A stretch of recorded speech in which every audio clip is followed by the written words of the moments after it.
Bonjour, je suis Ioana, la coordinatrice du réseau d'ambassadeurs d'Arosha. Je discute aujourd'hui avec Aïdan, une ambassadrice, qui va nous parler de ses actions au sein de Arosha. Salut Aïdan, Hello! comment ça va? Ah, ça va très bien, très très bien. Alors pour commencer, est-ce que tu peux te présenter en quelques mots, nous parler de ton activité, ton lieu de vie et de ton projet en cours? Mhm.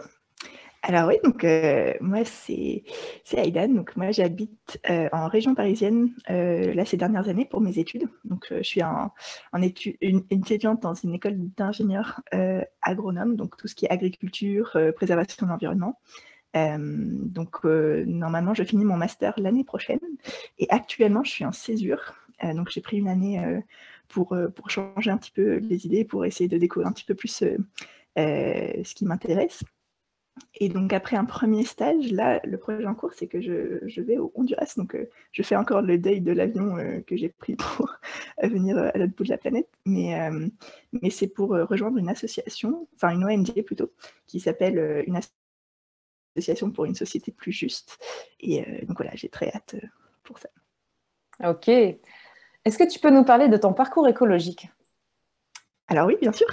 Euh, j'ai- J'essaye encore de retracer exactement où ça a commencé, ou ont été les euh, les différentes choses qui ont nourri mon parcours écologique. Mais en tout cas, j'ai grandi dans le désert, dans le Sahara. Et donc je me demande si c'est un peu ça qui a été le début déclencheur.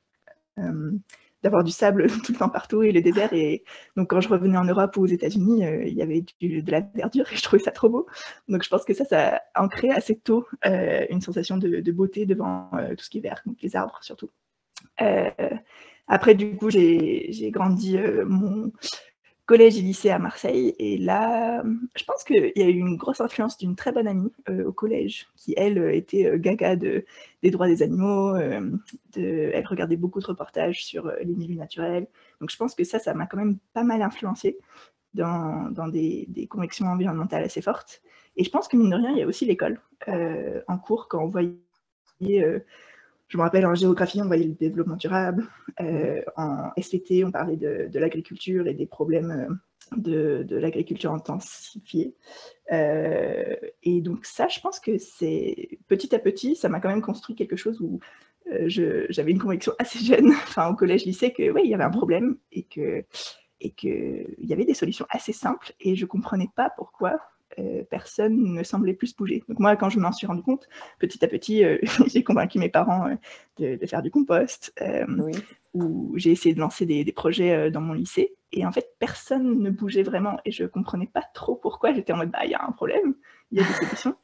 Euh, et donc voilà, donc depuis, en fait, petit à petit, euh, je me rends compte que le problème, moi j'ai l'impression que le problème il est beaucoup plus humain du coup. C'est pas Mhm. un problème de technologie ou de science ou de connaissance, mais que en fait c'est ouais, c'est nous, c'est qu'est-ce qu'on veut dans la vie, qu'est-ce qu'on pensait juste, qu'est-ce qu'on pensait bon, et à quel point aussi c'est des changements à grande échelle de structure et de gouvernement assez bien ancrés, et de système économique surtout.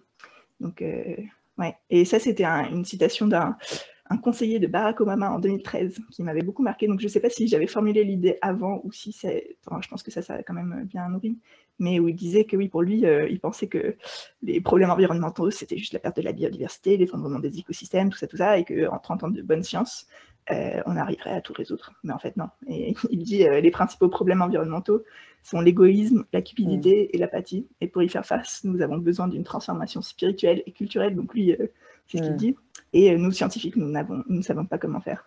Donc je pense que ça, c'est un peu un résumé d'un peu Mhm. mon cheminement écologique à travers les ans. D'accord. Mais justement, tu évoques le cœur de l'homme. Bah là, je vais te demander du coup quel lien tu fais entre ton parcours écologique et ton parcours spirituel.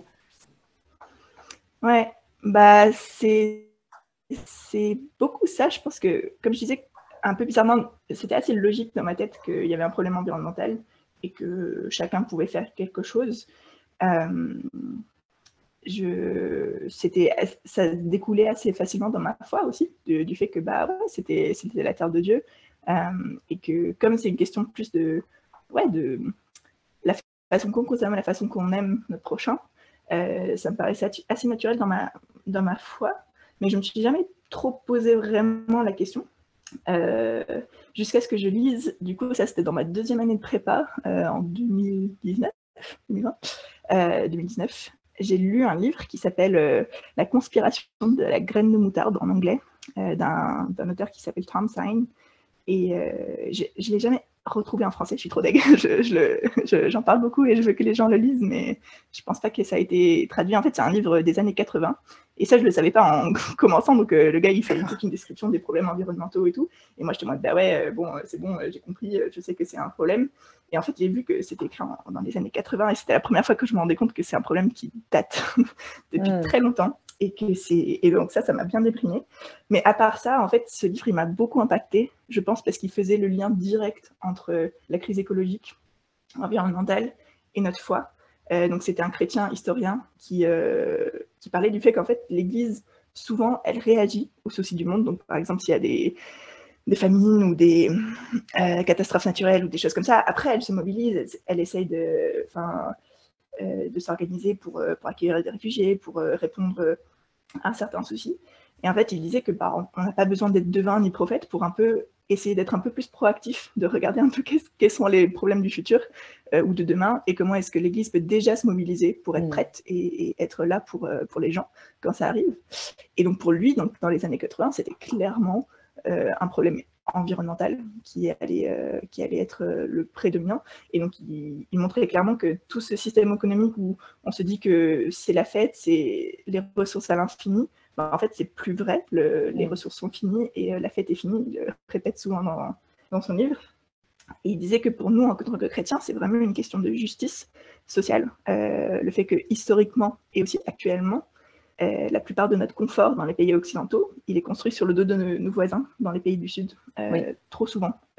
Par exemple, juste avec l'histoire de l'esclavage et notre économie qui s'est construite là-dessus. Aujourd'hui, nos ressources de pétrole et de minéraux, de métaux rares et tout ça, c'est en exploitant encore nos voisins les plus vulnérables. Et donc bien sûr c'est beaucoup plus complexe que ça, mais en tout cas il y a quand même cette notion de, en tant que chrétien, ça devrait nous marquer, nous interpeller, nous rendre en colère de la bonne façon.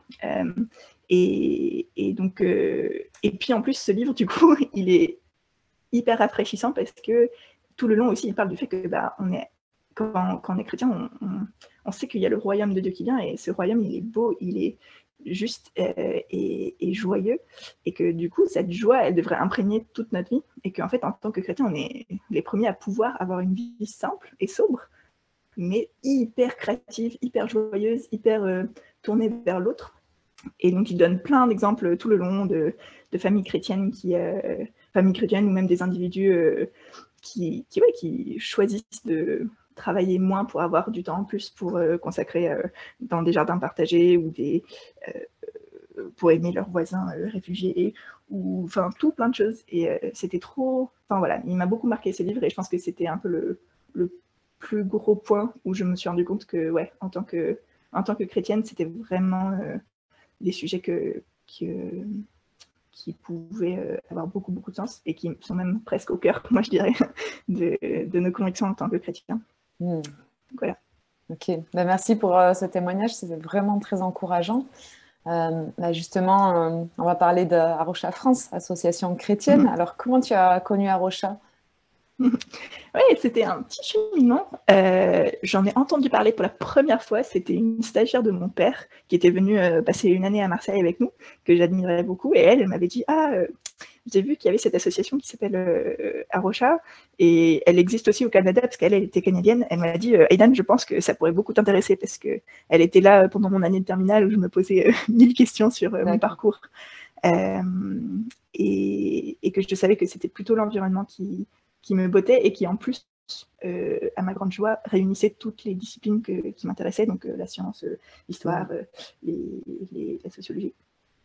Et donc elle m'en a parlé au tout début, et donc je l'avais regardé vite fait, mais j'avais l'impression que c'était très, donc de ce que je voyais rapidement sur le site, que c'était très axé sur la préservation des milieux naturels. ce qui est trop bien, mais c'était pas ce qui m'intéressait moi, en tout cas à l'époque. Et donc je me suis dit, bon, c'est cool, je suis contente que des chrétiens font ça, mais c'est pas pour moi. Et en fait, de fil en aiguille, quand j'ai fait le GBU à Lyon, à chaque fois qu'il y avait des forums Veritas, donc des débats entre des chrétiens et des non-chrétiens, à chaque fois que le sujet était écologie, il y avait Jean-François Mouot, donc le directeur d'Arocha, qui était invité. Et à tel point que ça me frustrait parfois que j'étais en mode, mais c'est le seul, enfin, pourquoi est-ce qu'il n'y a que lui dans le monde évangélique sur ces sujets d'écologie? Il n'y avait jamais personne d'autre. Et en fait, c'était finalement un livre que ma coloc m'avait passé quand j'étais à Lyon, pareil.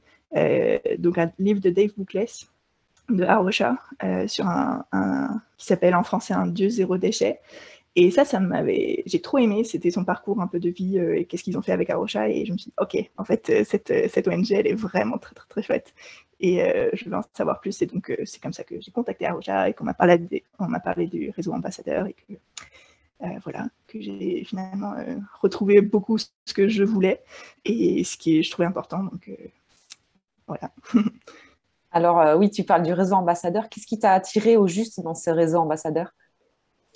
C'était assez simple, c'était juste c'était des chrétiens. Enfin, l'idée, c'est de convaincre des chrétiens que la crise environnementale est non seulement réelle, mais surtout hyper pertinente pour nos vies chrétiens, pour pas dire centrale.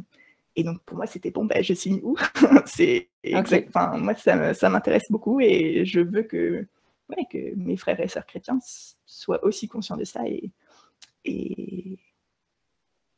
transformés du coup dans notre façon de vivre, notre façon d'aimer notre prochain, avec cette perspective aussi plus environnementale et globale. Est-ce que tu peux nous donner quelques exemples d'actions que tu as accomplies en tant qu'ambassadrice Arocha?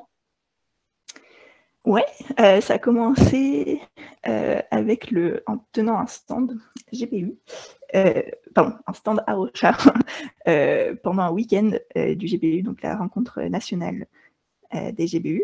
Et donc ça, je l'ai tenu avec Samuel Brufaz. C'était très chouette. Je me suis rendu compte là aussi que en fait, j'aimais beaucoup Arocha parce que le fait de devoir en parler aux gens, d'expliquer le principe, ça m'éclatait. J'étais trop heureuse et j'étais très contente du coup d'être ambassadrice à ce moment-là. Et c'était chouette aussi parce que quand on avait des discussions autour de la table et que je parlais de l'environnement et du fait que ça c'était mes études et que ça m'intéressait beaucoup, les gens ils me disaient est-ce que tu connais l'association Arocha qui sont là, qui se présentent? Et moi je dis oui, c'est moi qui suis là aussi pour ça. Et après, j'ai pu faire 2 mini-conférences dans mon église en région parisienne. En fait, c'était la semaine des ambassadeurs cet été m'a trop reboosté, le fait d'être avec des chrétiens qui ont les mêmes convictions environnementales, mais de manière hyper réaliste et à la fois avec plein d'espoir. Ça m'a trop reboosté. Et donc, en fait, en rentrant de cette semaine, cet été, j'ai dit à mon église coucou, si vous voulez, est-ce que ça vous dirait que je fasse quelque chose sur l'environnement? Je pense qu'on peut beaucoup en parler. Et c'était des dames de l'église qui se sont grave mobilisées pour ça. Donc je pense que ça, c'est assez rare. Elles étaient assez convaincues et elles se sont dit ah ouais, ça peut être trop chouette. Et donc elles ont fait en sorte qu'on puisse organiser ça. Donc c'était une première conférence qui était techniquement destinée à la ville et pas que à l'église. Et clairement, il y avait la plupart des gens de l'église qui sont venus. Donc ça, c'était un peu délicat parce que c'était ma première conférence. Arocha nous forme beaucoup à parler aux chrétiens.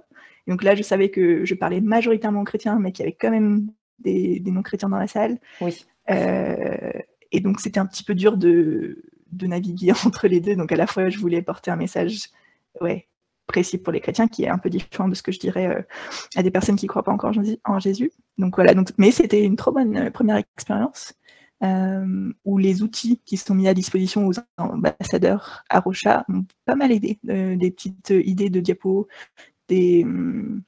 retrouver un peu ce qui a été dit cet été en termes d'arguments ou juste oui. Donc voilà, ça c'était super chouette. Et puis la deuxième petite conférence, ça c'était encore plus petit, mais c'était le groupe de jeunes de l'église qui n'a pas pu être là à ma première conférence, qui m'ont demandé si je pouvais faire carrément une petite intervention au groupe de jeunes. Donc ça c'était super chouette. Mais ça je l'avais un peu moins préparé, et ça c'était peut-être pas le plus intelligent. Et Et lui, du coup, j'avais vraiment voulu... Donc là, je savais que mon public était chrétien, donc c'était un peu plus facile. Oui. Mais là, je voulais aussi surtout axer sur l'espoir et sur le fait qu'il y a beaucoup de choses qui se font, beaucoup de gens qui se mobilisent. Et donc, je pense que ça, j'aimerais bien creuser un peu plus pour un peu étoffer cette présentation-là ou la rendre plus claire.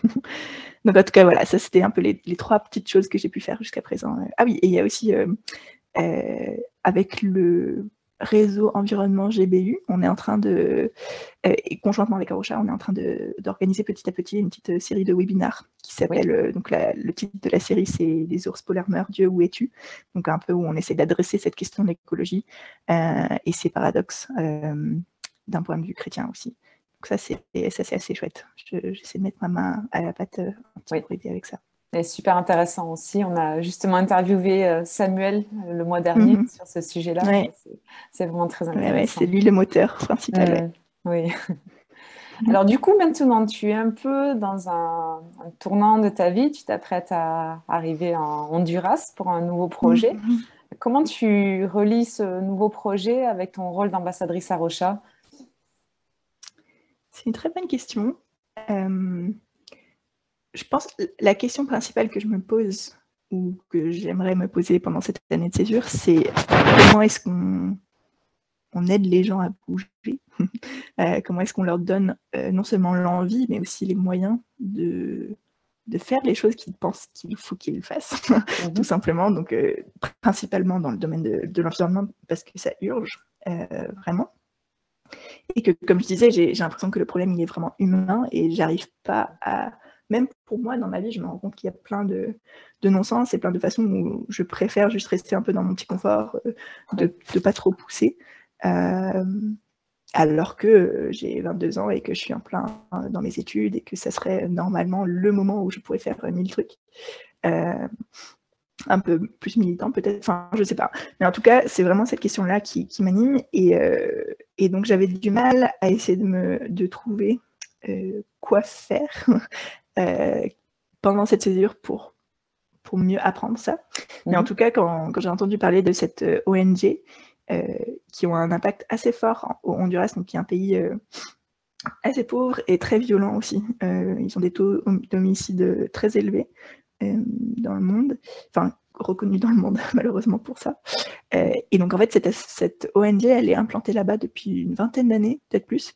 Et leur but, leur cœur de mission, c'est vraiment de travailler pour des changements structurels et vraiment globaux du système et du gouvernement pour, dans les domaines surtout de la sécurité, de la corruption, de l'éducation et de la santé, dans un but d'avoir une société du coup plus juste pour les plus vulnérables au Honduras. Et donc pas de faire juste des petites actions ponctuelles par-ci par-là ou de faire des écoles par exemple privées ou des choses comme ça. Leur idée, c'est vraiment d'accompagner le gouvernement pour qu'il y ait des changements d'échelle plus large qui impactent vraiment tout le monde dans le pays. Et donc ça m'a beaucoup intéressée, surtout que donc de prime abord, ça n'a pas trop l'air d'être quelque chose pour une étudiante en environnement et surtout en agriculture. Mais c'est justement comment est-ce qu'ils ont cette approche de chrétiens qui recherchent vraiment la justice de manière la plus explicite possible. Et comment est-ce qu'ils font pour avoir ces changements structurels, comment est-ce qu'ils font pour vraiment inciter un changement voilà, comme ça. Et donc, je pense que en fait, c'est les mêmes oppressions, c'est les mêmes jeux de pouvoir qui font que l'environnement aussi est détérioré. Donc, dans un pays comme ça, c'est pas forcément... c'est plutôt un pays qui va subir le changement climatique ou les problèmes environnementaux dans le reste du monde. Mais en tout cas, comment... ces jeux de pouvoir et cette corruption aussi impactent la vie des plus vulnérables sur un plan environnemental, tout est lié. Et donc voilà, c'est vraiment ça que j'aimerais creuser. Et puis ma mission principale avec eux, ça sera d'aider à communiquer ce que c'est la justice d'un point de vue théorique, mais aussi théologique, et comment est-ce que d'autres ONG, associations, églises dans le reste du monde peuvent s'inspirer de ce que fait ASJ pour chercher la justice dans leur propre contexte. Et donc ça m'intéresse beaucoup parce que c'est exactement ça, c'est comment est-ce qu'on on est assez inspiré et motivé pour reprendre des choses qui marchent, puis quand même les adapter vachement à notre propre contexte. Et donc, dans mon idée, c'est des choses qui vont beaucoup m'imprégner pour après peut-être aider aussi contribuer à Arocha et voir comment est-ce que aussi d'un point de vue beaucoup plus environnemental du coup, on peut un peu s'inspirer des mêmes méthodes, des mêmes façons de faire, de la même théologie pour être peut-être un peu plus impactant ou voilà, juste apporter quand même d'autres idées ou des outils et juste continuer à faire avancer le schmilblick et les idées au sein d'Arocha. Ça a l'air vraiment, vraiment intéressant et ouais, j'ai vraiment l'impression que cette expérience va t'apporter aussi pour Arocha, en effet. Mais c'est ma prière en tout cas. Ouais. On va voir. Alors, pour terminer, qu'est-ce que tu dirais à nos auditeurs pour les inciter à s'occuper du soin de la création? Alors ça, c'est rigolo parce que c'est exactement la question que je me pose. C'est bon, qu'est-ce qu'il faut qu'on dise aux gens pour les inciter à agir? Et pour l'instant, j'ai pas l'impression d'avoir trouvé exactement ce qu'il faut, mais en tout cas, par rapport au soin de la création, je pense que je dirais que ça vaut la peine parce que tout ce qui est bon à faire pour le soin de la création, c'est vraiment bon pour nous aussi. Le fait de vivre plus simplement, avec moins une perspective matérialistique, de donner plus de notre temps, d'être plus proche de la beauté de la nature, de marcher plus. Enfin, il n'y a que des avantages. Et puis aussi, je pense que je dirais que ça nous rapproche de Dieu. Parce que, oui, justement, cette recherche de sobriété heureuse, pour reprendre peut-être les mots de Pierre Rabhi. Mais en tout cas, c'est cette idée d'avoir une vie plus simple et plus joyeuse et plus recentrée sur l'essentiel. Je pense que vraiment, c'est un peu ce que Dieu veut pour nous, quoi, parce que c'est bon. Et je pense que dans cette recherche-là et ce cheminement, on se rapproche vachement de lui. En tout cas, c'est mon expérience jusqu'à présent.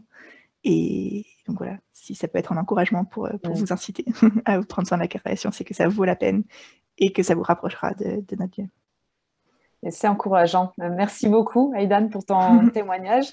Et du coup, on te souhaite un bon voyage et un projet que tu puisses œuvrer pour servir Dieu et pour plus de justice. Ouais. Allez, Merci beaucoup en tout cas pour ce temps. À bientôt.